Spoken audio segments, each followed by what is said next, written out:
You think the beaches of Normandy in '44 or the dense jungles of Vietnam was where American troops dropped the most? This reality check is about to smack you right in the face. If you tally up every single American life lost in World War I, World War II, Korea, Vietnam, Afghanistan, and Iraq combined, that massive butcher's bill doesn't even come close to the number of Americans who slaughtered each other right in their own backyard. I'm an old veteran who somehow managed to drag my battered body out of the meat grinder they call the 1861 American Civil War. A hellscape where 620,000 of our brothers were permanently wiped off the map in just 4 short years. And the most cruel, laughable truth behind those hundreds of thousands of graves isn't about which side had more guts. It was all thanks to the sheer brilliance of our commanding officers handing us the lethal weapons of the future, but forcing us to march to our deaths like it was the era of swords. And today, do me a favor and trash those textbooks that praise glamorous military tactics. I'm dragging you down into the thick mud, shoving a heavy rifle into your hands, and making you taste the gunpowder yourself. In the next 10 minutes, you're gonna feel the blistering heat melt your face during the 3-day inferno at Gettysburg, and you'll choke on the stench of charred flesh when we had to fight hand to hand in the middle of a blazing forest fire during the Overland Campaign. If you respect raw, unfiltered history and love uncovering the most cynical, insane, dark corners of warfare, this tape was made for you. Button up your wool coat, bite the cap off your cartridge, and let's step straight onto the front line. To survive this lunatic era, you need to understand the hilarious helplessness of being a lowly grunt on the battlefield back then. It was a time when weapon tech evolved way too fast, leaving the stubborn brains of our generals completely in the dust. Back in my granddaddy's day, smoothbore muskets were so garbage that at 50 yards, you couldn't hit the broadside of a barn. To get enough stopping power, commanders forced us to pack tightly shoulder to shoulder, walk right up to the enemy's face, and fire a blind volley, just hoping for the best. But by 1861, a tool of the Grim Reaper was shoved into the hands of every soldier: the rifled musket and the Minié. The inside of the barrel now had spiral grooves carved into it, spinning the bullet out straight and true like a drill bit tearing through the air. Literally overnight, the effective range and accuracy skyrocketed, from a pathetic 50 yards to a lethal 4. But the destructive power of that mini ball is the real nightmare that keeps me wide awake every single night. It didn't just punch a neat little hole straight through you like a modern copper jacketed round.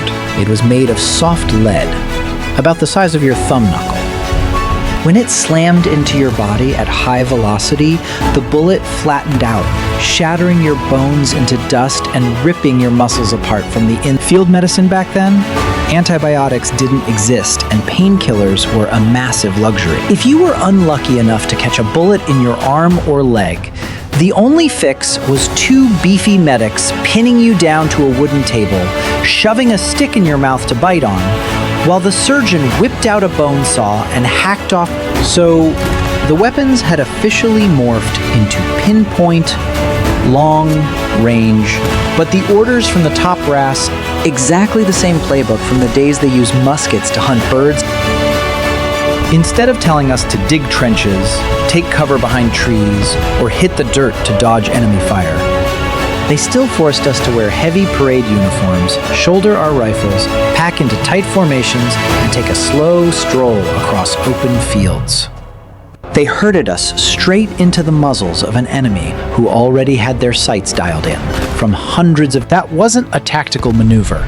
It was the most absurd mass execution I've ever had to grit my teeth and take. This blood-soaked ignorance reached its absolute peak of brutality in July 1863 at the hills of Gettysburg.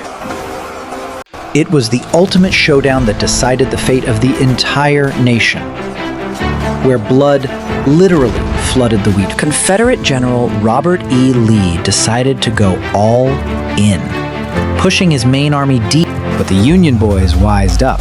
and grabbed a heavily fortified fishhook-shaped ridge, digging in with a sky-darkening amount of firepower. On the afternoon of the third day, General Lee issued an order that threw tens of thousands of men straight into the jaws of death.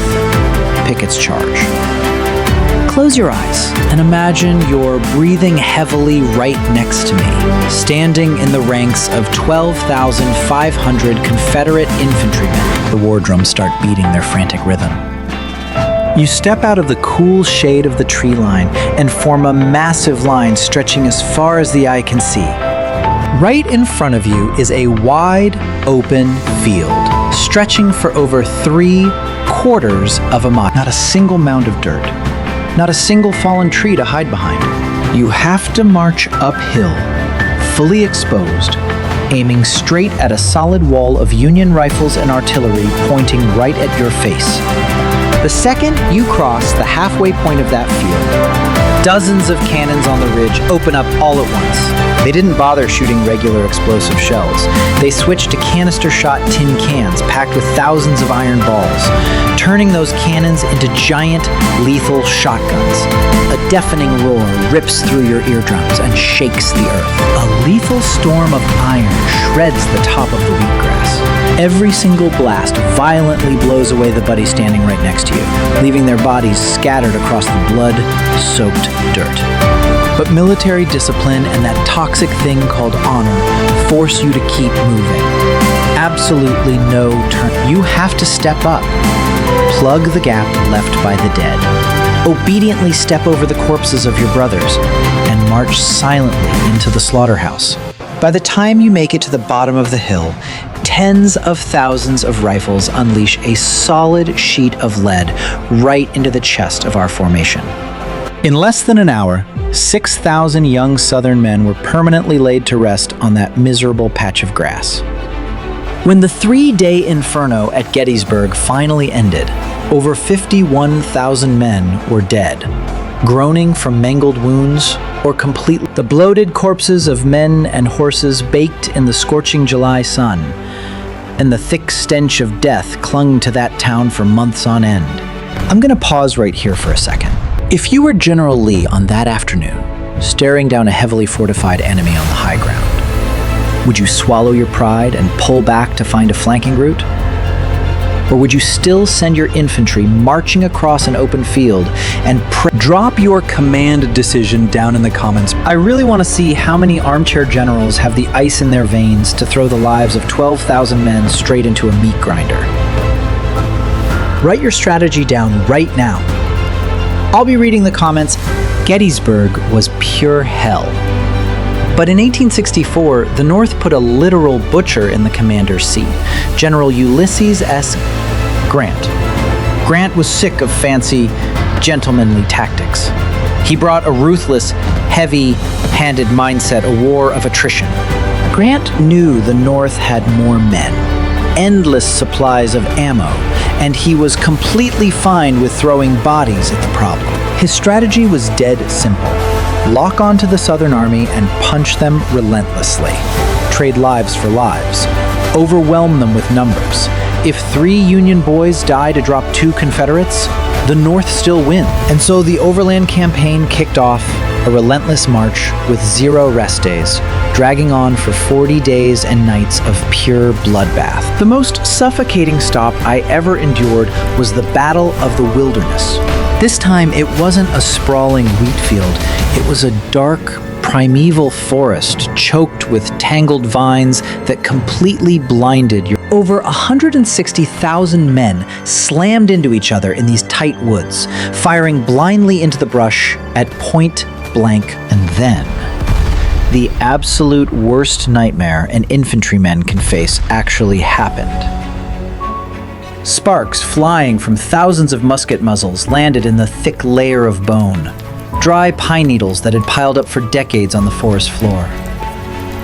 The wind picked up, and in the blink of an eye, the flames spread, turning the entire forest into a massive, inescapable. Hold your breath and try to feel the absolute despair of my situation right then. You're shot. Your femur is shattered. and you're pinned to the ground, surrounded by a roaring sea of fire. Thick black smoke floods your throat, suffocating your lungs, while enemy bullets are still tearing through the air, screaming past your eardrums. Thousands of wounded soldiers from both sides lay helpless in the dirt, completely unable to drag themselves away. They screamed in absolute agony, begging for help in total despair, their eyes wide open in terror as the wall of fire slowly crept up and consumed them alive. The smell of burning wool uniforms mixed with black gunpowder and charred flesh created a suffocating atmosphere straight out of the deepest pits of the underworld. But General Grant had absolutely zero intention of stepping on the brakes or calling a time dot out. The moment we dragged ourselves out of those burning woods, he immediately shoved us straight into the next slaughterhouse, Spotsylvania Courthouse. There, the Confederates had dug a massive U-shaped defensive trench that earned the nickname the Bloody Angle. That was the exact place where the line between men and wild beasts was completely erased.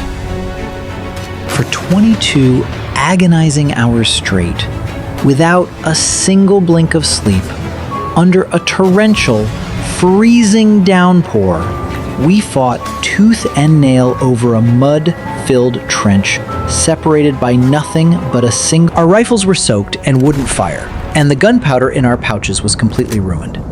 Primal survival instincts took over. We tossed our guns, grabbed them by the barrels, and used the stocks to bash in the skulls of the men on the other side.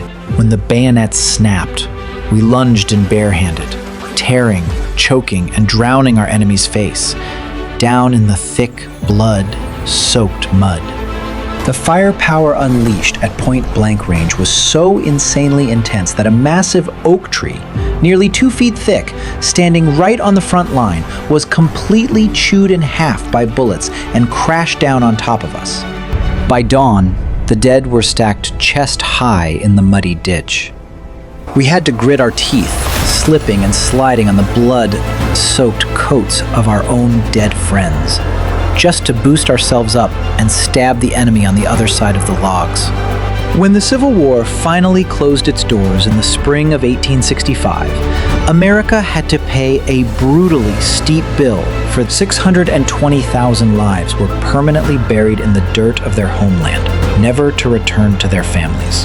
One bloody truth was forged from our flesh and bone when the weapons of tomorrow are handed to the tactical brains of yesterday. The lowly grunt will always be the unlucky meat shield. But you'd think the politicians and generals would learn this bloody lesson and change their mindset. Exactly 50 years later, across the ocean, World War I erupted in Europe. Military tech unlocked fully automatic machine guns spitting 600 rounds a minute, heavy artillery that could flatten a mountain, and chemical gas that literally rotted your lungs. And guess what the European generals ordered their boys to do? Spot on. They blew their whistles, forced millions of young men to climb out of muddy trenches and take a stroll across no man's land, straight into the teeth of machine gunfire. Straight up, if you appreciate raw, unfiltered historical documentaries and crave the darkest, most ironic, blood-soaked corners, then hit that subscribe button right now. Do not miss the next brutally honest story dropping on this channel, and click right now on the video flashing on your screen at this the suffocating mud, the rats, and the absolute despair of War I trench warfare, facing the nightmare of the Maxim machine gun, makes everything I just told you today look like a gentle warm-up. Click it right now. I'm waiting for you on the battlefield over there to witness the largest industrial-scale slaughter in human history.